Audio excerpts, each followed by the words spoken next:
চিনতে পারছেন আপনার প্রিয় ক্যাম্পাসটিকে, নাকি বলে গেছেন খুব সহজে? হাজার হাজার শিক্ষার্থীর প্রিয় পানের campus Madhabpur Syed Syeduddin degree college, যেখানে প্রাইমারি হাই স্কুল শেষ করেই সেই ক্যাম্পাসে এসে তাদের জায়গা হয়। সেই স্থানটি হবিগঞ্জ জেলার মাধবপুর পৌরসভা ৩ নং ওয়ার্ডের ১৯৮৬ সালে প্রতিষ্ঠিত হয় সৈয়দ সৈয়দুদ্দিন ডিগ্রি কলেজটি। কত মায়া, কত আবেগ, কত ভালোবাসা, কত বন্ধু, কত বান্ধবদেরকে নিয়ে এই ক্যাম্পাসে বসে আড্ডা, ভালোবাসা, স্নেহের কথা, মায়ার কথা, মমতার কথা, বিভিন্ন ইতিহাস নিয়ে কথা হতো সেই ক্যাম্পাসে। প্রতিটা ক্যাম্পাসের শব্দ, দৃশ্য, আকার, আকৃতি যেন আমাকে ডাকছে।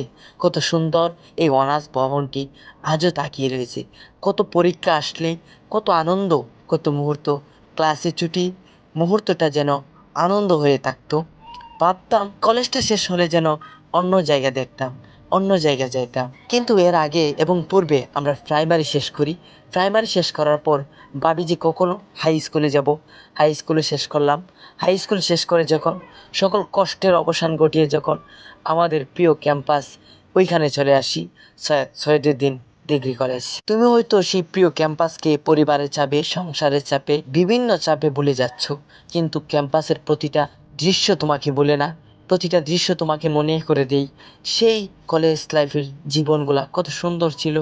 বন্ধু বান্ধবদেরকে নিয়ে আড্ডায় কত দুষ্টুমি মেতে যেত এই কলেজ। প্রতিটা শিক্ষককে মনে করি যেমন বাবা মার মতন স্নেহ করে। সেই ক্যাম্পাসটি আজও আমার দিকে তাকিয়ে আছে মায়ার দৃষ্টিতে। এই ক্যাম্পাসটির নাম কেড়ে নিয়েছিল এক ব্যক্তি, যিনি মাধবপুরের অবৈধ এমপি। ওনার নাম অ্যাডভোকেট মাহবুব আলী। ওনার বাবার নামে নামকরণ করে মৌলানা আসাদ আলী ডিগ্রি কলেজ। শিক্ষার্থীদের প্রিয় ক্যাম্পাস আবারও ফিরে এলো সৈয়দ সৈয়দুদ্দিন ডিগ্রি কলেজ নামে। এই কলেজটি প্রিয় প্রতিটা শিক্ষার্থীদের। মনে থাকবে তোমায়, প্রতিটা স্মৃতির আড়ালে তোমাকে রেখে দেব সব সময়। এই কলেজটি প্রতিটা শিক্ষার্থীর পরিবার এবং প্রতিটা কক্ষ পরিবারের সদস্য হয়ে থাকবে। প্রিয় ক্যাম্পাস সবসময় সুন্দর থাকুক, ভালো থাকুক। সবসময় মিস করব, হয়তো ফিরে যেতে পারবো না, তবুও মনে চাই ফিরে যেতে। ভালো থাকেন সবাই।